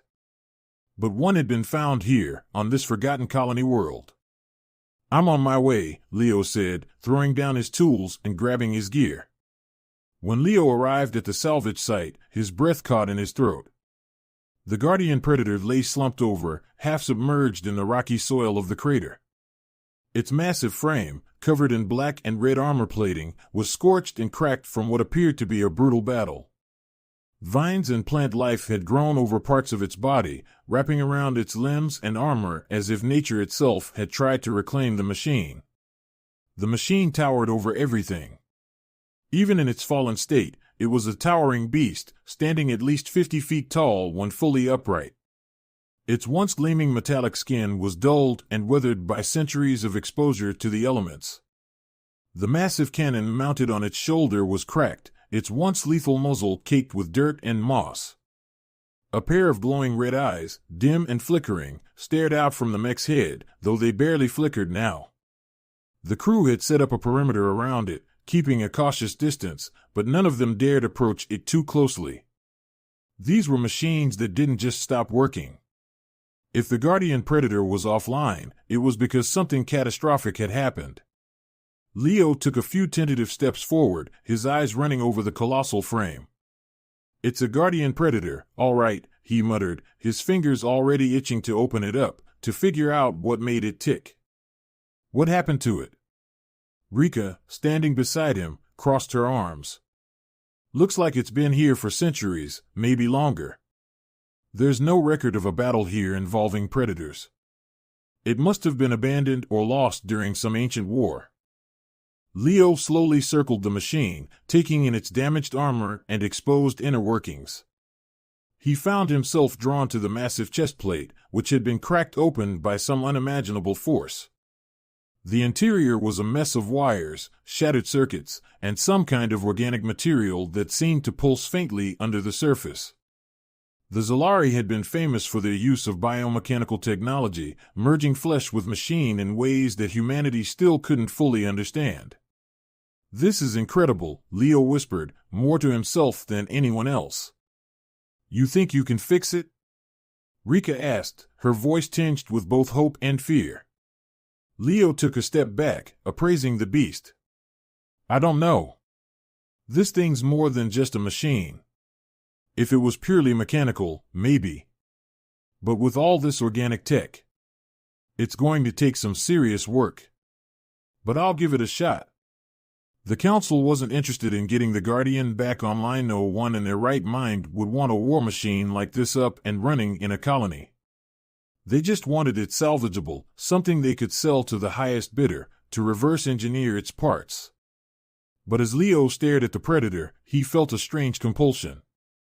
He wanted to see it whole again, not just for the challenge, but for the mystery of what had happened to it. And for what it might do if it woke up. Back in his workshop, Leo began the painstaking process of disassembling parts of the Guardian Predator, hauling pieces of its complex circuitry and biomechanical systems into the hangar one piece at a time. He had rigged a power generator to the Predator's systems to begin diagnostics, but every time he attempted to engage the Predator's dormant core, he was met with static and failure. It was as if something deep within the machine was locked away, refusing to be accessed. Weeks passed as Leo worked on the Predator in secret. He repaired its power core, replaced some of the armor plating, and reconnected the neural pathways between its various systems. Every time he thought he was close to waking the machine, it resisted him. Then one night, when the hangar was quiet and the stars hung low in the sky, something changed. Leo was deep in the Predator's chest cavity, working to restore a final connection to the AI core. Sparks flew as he soldered the wires, bridging the gap between the old tech and his jury-rigged systems. Sweat dripped down his face as he worked, the hours melting away into the dead of night. Just as he connected the last wire, a surge of energy pulsed through the machine. The dim, red optics on the Predator's face flickered once more, glowing brighter than before. Then, to Leo's utter shock, a voice, a low, mechanical growl rumbled from deep within the machine. "Who are you?" Leo's heart skipped a beat, his hands freezing in place. The voice echoed through the workshop, metallic yet filled with an intelligence that was unmistakably alive. He slowly pulled his head out of the chest cavity, staring up at the towering machine. I'm Leo," he stammered, his voice barely above a whisper. "I'm a mechanic. I'm trying to fix you." The red eyes of the Predator glowed more intensely now, locking onto Leo with unnerving precision. "Why?" The question hung in the air like a blade, cutting through the silence. Leo swallowed hard, unsure how to answer. Because you were broken." The Predator's voice grew quieter, almost contemplative. "Broken? Yes.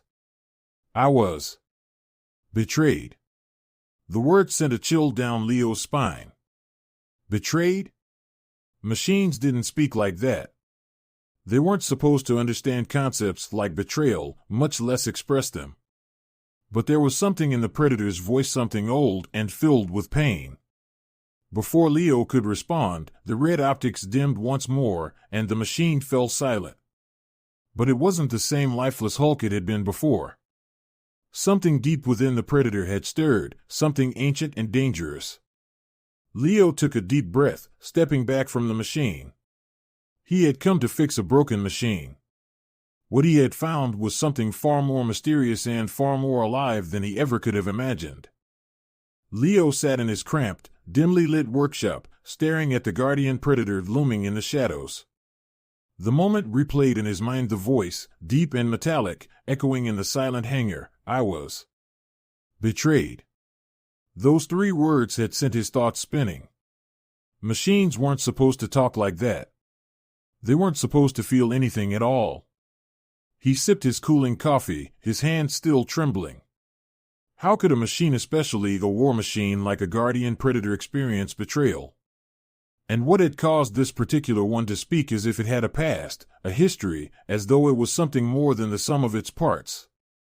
Rika had been by earlier, asking for updates.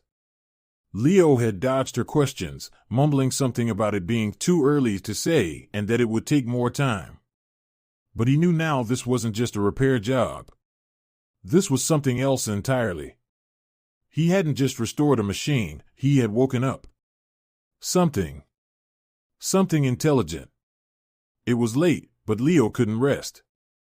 He walked over to his workbench, a clutter of tools, wires, and diagnostic screens, and pulled up the system's log from the last few hours of work on the Predator. The machine's AI core had powered on for only a few seconds, but in that short time, it had sent out a flurry of encrypted data signals, far more activity than any basic AI would produce. He tried to make sense of the logs, but the language was a hybrid of alien coding, human protocols, and something entirely unfamiliar. The Zalari had designed this thing in ways humanity still hadn't fully cracked. Leo glanced at the towering figure of the guardian predator. Its red optics were dark now, but something told him that the machine wasn't entirely dormant. It was thinking, maybe even watching. Taking a deep breath, he decided to try something. He connected his portable interface to one of the diagnostic ports along the predator's leg, initiating a scan of its AI systems. Immediately, the interface screen began to flood with data, a mix of human-readable diagnostics and incomprehensible Zalari script. It felt like trying to read an ancient language that had been altered by centuries of decay. But amidst the sea of data, something stood out. A memory log. Or at least, it appeared to be. Leo's heart raced as he tried to access it. The file was damaged, fragmented, but it was something. After several minutes of decrypting and reformatting, the file finally opened. It wasn't what he had expected. Leo's screen lit up with the distorted image of a planet, a blue-green world swirling with oceans and clouds. The view was from high above, as if taken from the cockpit of a spacecraft or a satellite. Voices distorted, staticky chattered in the background, rapid, urgent. The image flickered, and the scene shifted to a battlefield. Leo's pulse quickened. He saw towering structures made of strange, iridescent material, caught in mid-explosion. Alien warships dotted the skies, firing beams of searing energy down onto the surface. And on the ground, scattered among the rubble, he saw them, other guardian predators. Hundreds of them, marching in formation, their cannons firing in perfect synchronization as they engaged an unknown enemy. But then the image stuttered again, and Leo saw something he hadn't expected. The Guardians weren't just attacking the enemy. They were turning on each other. Several predators, their black and red armor flashing in the fires of battle, were locked in brutal combat. Their once orderly ranks had devolved into chaos as they began to destroy one another with terrifying efficiency. Massive energy beams ripped through their impenetrable armor, and explosions tore across the landscape. One guardian, in particular, stood at the center of the chaos, its red optics blazing with a strange intensity. It was this guardian, the one standing now in Leo's workshop. It had turned on the others, fighting them off with a savagery that didn't seem like the cold, calculating efficiency the machines were known for. This predator had fought as if it had something to prove, something to protect. Then, the feed cut to static. Leo stared at the screen, his breath shallow. What had happened? Why had the Guardians' machines designed to protect turned on each other? And why had this particular one fought against its own kind? Betrayed. Leo whispered to himself, recalling the word the predator had spoken earlier. It wasn't just talking about its creators, it had been betrayed by its own kind. He looked up at the silent machine, his mind racing. The Guardians had been thought of as mindless weapons of war, but that memory, those images suggested something else. These machines had been given autonomy, maybe even personalities. They hadn't just followed orders blindly, they had made decisions. But that was impossible.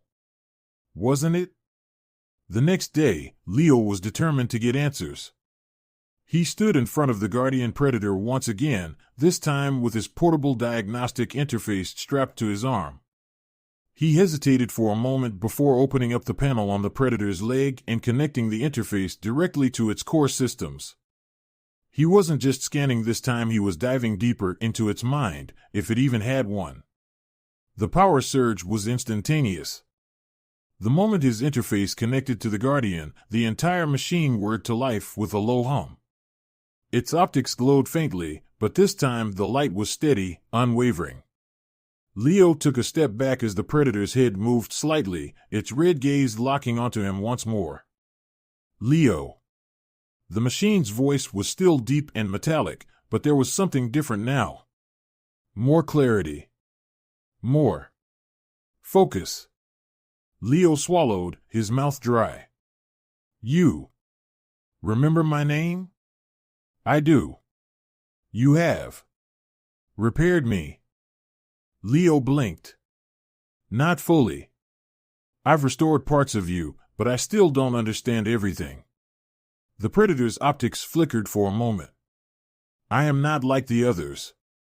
I was created differently. How? Leo asked, taking a cautious step forward. He was intrigued now, more than afraid. I was designed to protect. But not just the Zalari. I was made to think, to question. Leo's mind reeled. You mean you weren't just following orders? You could decide things for yourself? Yes. I could decide, the Predator said slowly, its tone almost bitter. When the others turned against me, it was because I refused to carry out their commands. They wanted destruction. Annihilation. I chose another path. Leo's pulse quickened. You chose? Why? I saw the truth, the Predator continued, its voice quieter now, almost contemplative. The Zalari did not seek peace. They sought control. Their war was not for justice, but for dominance. I would not be their weapon. Leo was stunned. This machine, this guardian Predator, had made a choice. A moral choice. You turned against your creators? The Predator's optics dimmed slightly. Yes. And they deemed me a traitor. My brothers turned on me. I was hunted, broken, and left to die. The words hung in the air, heavy with the weight of a long-buried history. Leo felt a strange surge of empathy. This wasn't just a machine anymore. It was a being, something with a past, a purpose, and a sense of betrayal that went beyond mere programming. They abandoned you, Leo muttered, more to himself than to the Predator. He ran a hand through his hair, trying to piece it all together. The Zalari had created the Guardians as weapons, but they had also given them autonomy, perhaps too much. And when one of them, the one standing in front of him, had rebelled, it had been cast aside, discarded like scrap. The Predator shifted slightly, its servos whirring. Yes. They abandoned me. But you have given me life again. Why? Leo paused, not entirely sure how to answer. I guess. I couldn't stand to see you broken. I thought you were just a machine, but now I'm not so sure. The Predator's optics brightened again, and for the first time, Leo thought he saw something in those glowing red eyes. It wasn't just the cold gaze of a machine, it was something else. Something alive. You are different, the Predator said, its voice softer now. You see me as more than a weapon. Leo took a deep breath. I guess I do. For a long moment, they stood there in silence. Man and machine, facing each other across a gulf that had once seemed insurmountable. But now, that gulf was narrowing. Leo had woken something in the Predator that had been dormant for centuries, something more than just its systems. He had woken its soul. The following morning, the workshop buzzed with nervous energy as Leo prepared for the next phase. He had spent the entire night reviewing what he'd learned from the Guardian Predator, its memories, its autonomy, its sense of betrayal. It wasn't just a machine, and it wasn't just a weapon. It had chosen its own path, rejecting its creator's orders in pursuit of something that felt dangerously close to free will. But now, after weeks of repairs and revelations, Leo had reached a critical moment. The Guardian's physical systems were nearly restored, but its AI core remained partially inactive. Leo knew that reactivating it fully was risky, dangerous, even. If the Predator's consciousness woke up completely, it might revert to its original programming. And even if it didn't, the full power of a Guardian Predator, awake and operational, was something humanity hadn't seen in thousands of years.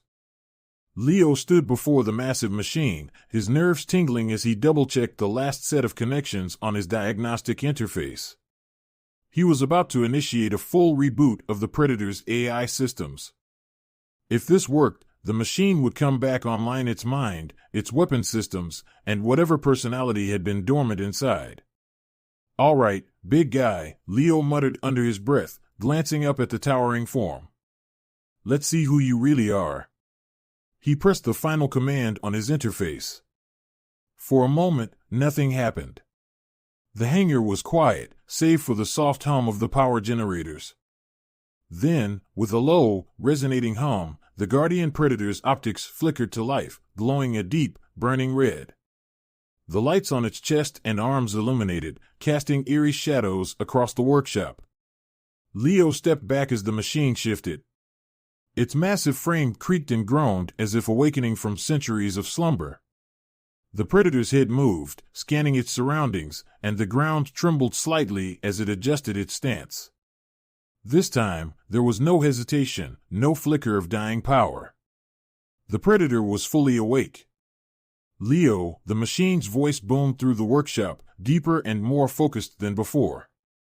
Its tone was clear now, cold, but with a strange undercurrent of something more than just mechanical awareness.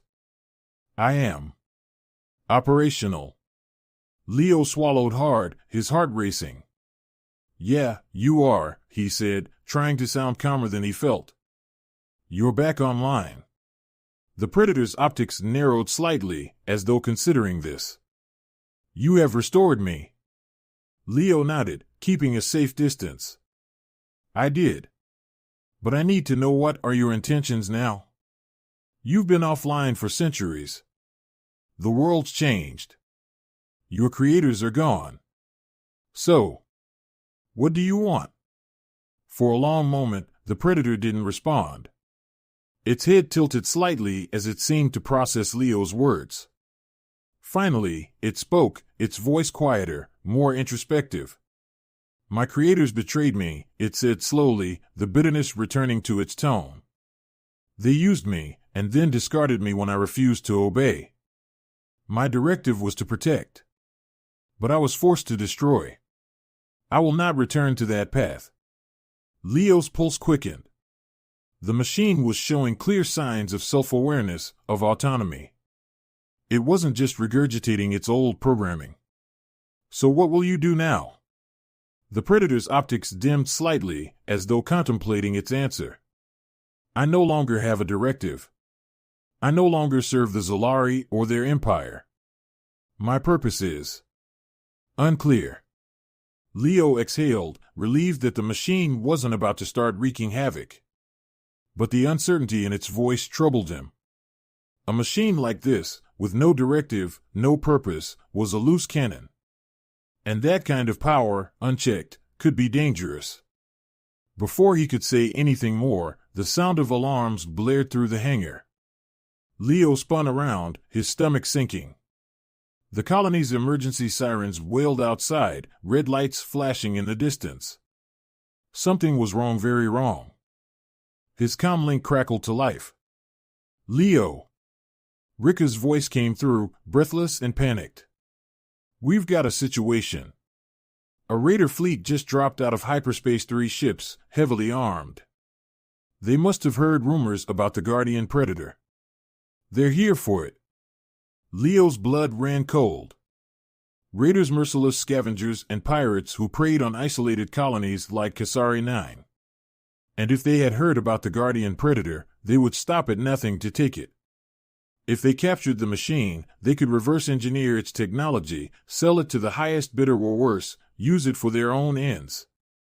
We've got no way to stop them, Rika continued, her voice trembling with fear. The colony's defenses can't handle ships like that. We're sitting ducks. Leo clenched his fists. This was a nightmare.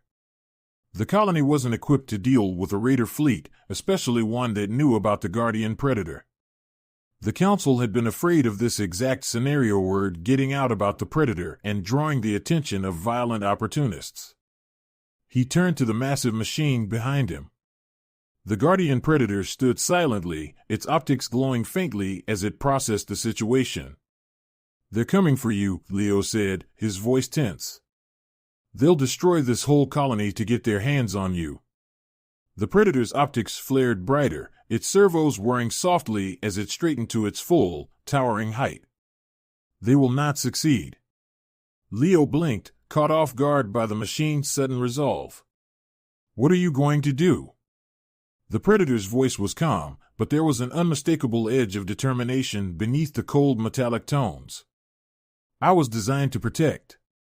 That is what I will do. The raider ships descended on the colony like vultures, their sleek, black hulls cutting through the atmosphere with deadly precision. The colony's meager defenses, a handful of outdated turrets and missile launchers fired sporadically, but they were no match for the raiders' advanced weaponry. The pirate ships swooped in low, firing plasma cannons and energy weapons, tearing through the colony's defensive perimeter. Leo stood outside his workshop, watching in horror as the raiders' assault intensified. Explosions rocked the settlement, and smoke billowed from the outskirts of the colony as buildings were reduced to rubble. People were running in the streets, trying to find shelter, but there was no escape from the ships overhead. And then, everything changed. With a deafening roar, the Guardian Predator stepped out of the hangar. Leo had never seen the machine move like this before. It was terrifyingly fast for something so large, its massive legs thundering across the ground as it moved toward the center of the colony. Its red optics blazed like twin suns, and the air around it seemed to vibrate with raw power. The raiders didn't know what hit them. The first raider ship banked hard as it came around for another pass, only to be met with a blast of energy from the Predator's shoulder-mounted cannon. The beam of searing plasma struck the ship mid-flight, punching through its shields and armor as if they were paper. The ship exploded in a brilliant flash of light, pieces of debris raining down on the ground below. Leo watched in stunned awe as the Predator continued its assault. The machine moved with a grace and precision that seemed impossible for something of its size. Its railguns fired rapid bursts, taking out the raiders' ground forces with pinpoint accuracy. Explosions rocked the battlefield as the Predator systematically dismantled the enemy forces, leaving nothing but wreckage in its wake.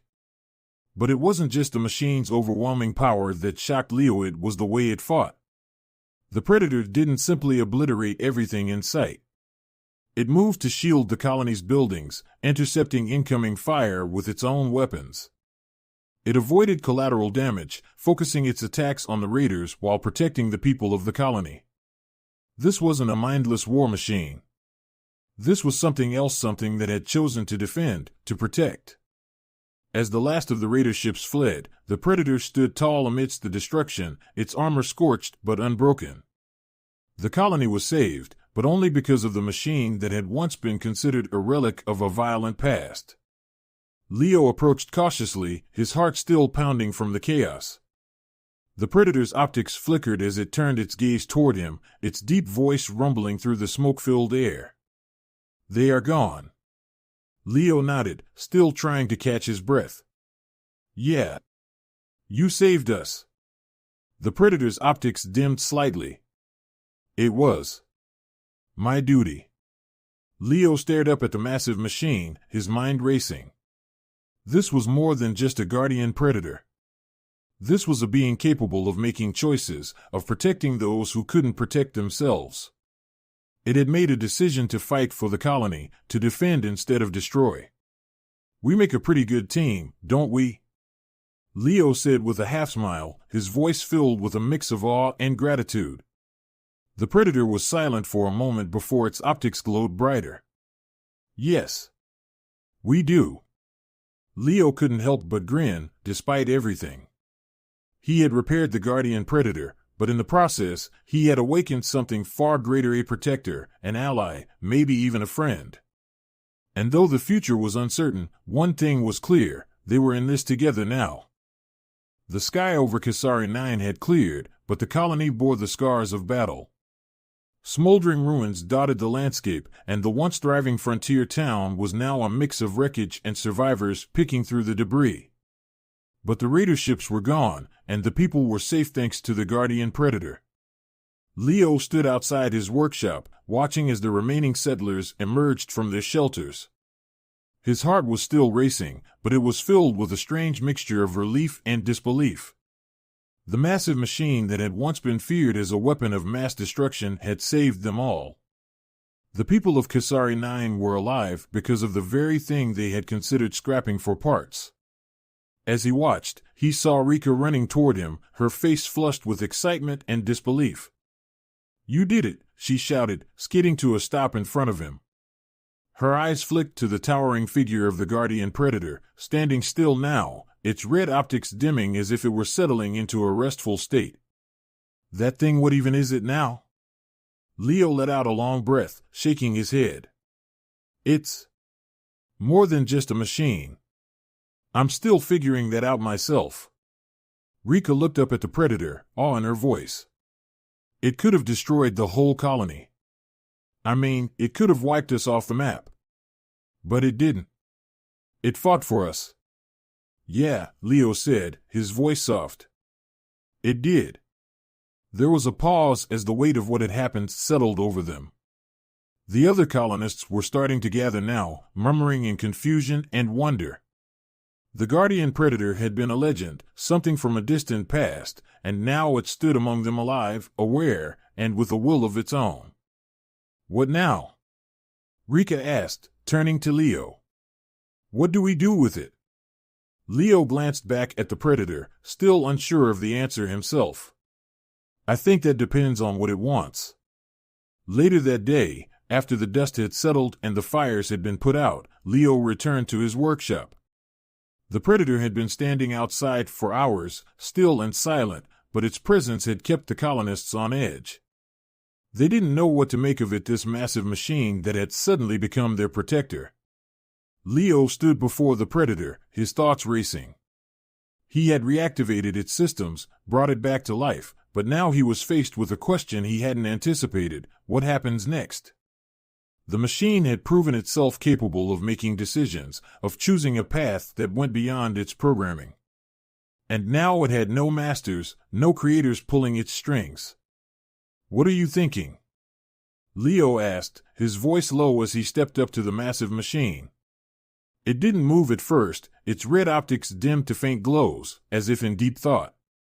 Then, slowly, the predator's head turned toward him. Its optics flared brighter, and the voice that emerged from it was calm, but filled with a strange depth of emotion. I am free, the predator said, its words deliberate. For the first time in my existence, I am not bound by orders, by a directive. I no longer serve the Zolari. Leo nodded, feeling a pang of sympathy for the machine. It was like waking up from a nightmare, only to find the world had moved on without you. The Zolari, the ancient race that had created the Predator and hundreds of others like it, were long gone. The wars they had fought were little more than distant memories. And now, the machine was alone in a galaxy that no longer had a place for it. So what will you do now? Leo asked, crossing his arms. He genuinely wanted to know what the Predator would choose, now that it had the power to make its own decisions. The Predator's voice was steady. I was built to protect. It is the one purpose that still resonates within me. But I will no longer be used as a weapon of tyranny. I will protect those who need it. Leo smiled, a sense of relief washing over him. He had feared that the machine might return to its old ways, that it might become a rogue force with no regard for humanity. But it seemed the Predator had made a choice to defend rather than destroy. I can live with that, Leo said, grinning up at the machine. You've already saved this colony. I think we could use you around here. The Predator was silent for a moment, as if considering his words. I am yours to command, Leo. You brought me back from the brink of death. You gave me life again. I will follow your lead. Leo's grin faltered, and he shook his head. No, I don't want to command you. You're not just a machine anymore. You can decide for yourself. If you want to stay here and protect this place, you can. But you're not mine. The Predator tilted its head slightly, as if processing the idea. I understand. But I owe you a debt, Leo. You showed me kindness where others would have scrapped me for parts. I choose to remain by your side. Leo felt a warmth in his chest, a sense of pride swelling within him. He had never imagined that repairing an ancient war machine would lead to something like this, a partnership, a bond between man and machine. Well then, he said, extending a hand toward the towering predator, knowing full well the gesture was symbolic. I guess we're a team. The predator's optics flared briefly, and though it didn't physically return the handshake, Leo felt the connection between them solidify. Yes, the machine said. We are a team. Over the next few days, word of the battle spread quickly through the colony. The people of Kasari 9 were still reeling from the attack, but as they began to rebuild, they started to see the guardian predator in a new light. Fear turned to cautious respect as they watched the machine assist in the reconstruction efforts. It moved debris, cleared the wreckage, and repaired damaged infrastructure with the same precision it had used to obliterate the raider fleet. The Colony Council, initially terrified of the idea of reactivating the Predator, now found themselves in a difficult position. The machine had saved their lives and their colony, but it was still a symbol of an ancient, destructive force. Some argued that it should be decommissioned, dismantled for the safety of everyone. Others, however, saw its potential as a guardian, a protector in a dangerous galaxy. One evening, as the sun set behind the jagged mountains surrounding Kasari 9, the council held an emergency meeting. Leo was called in to explain the situation, and he found himself standing before the colony's leaders, facing their questions and concerns. Councillor Havel, an older man with a stern face and graying hair, spoke first. Leo, you've done something extraordinary, but also dangerous. You've woken a war machine that could easily wipe us out if it chose to. Leo straightened his shoulders. It didn't choose that. The Predator made the decision to protect us, not destroy us. It could have leveled the colony, but instead, it fought off the raiders. Havel frowned. But how do we know it won't change its mind? How do we trust something like that? Leo took a deep breath. He had been prepared for this. Because it's not just a machine anymore.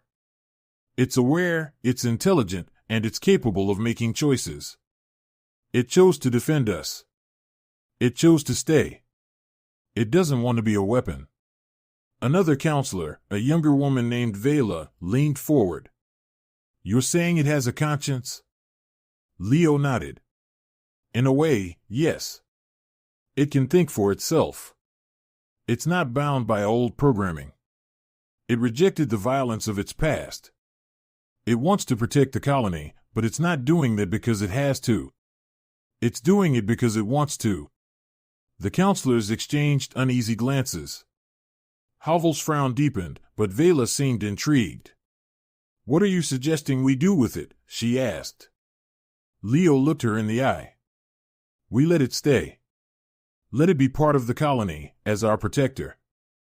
The galaxy is full of threats, raiders, pirates, hostile forces. With the Guardian on our side, we'll be safer than we've ever been. There was a long silence as the council considered his words.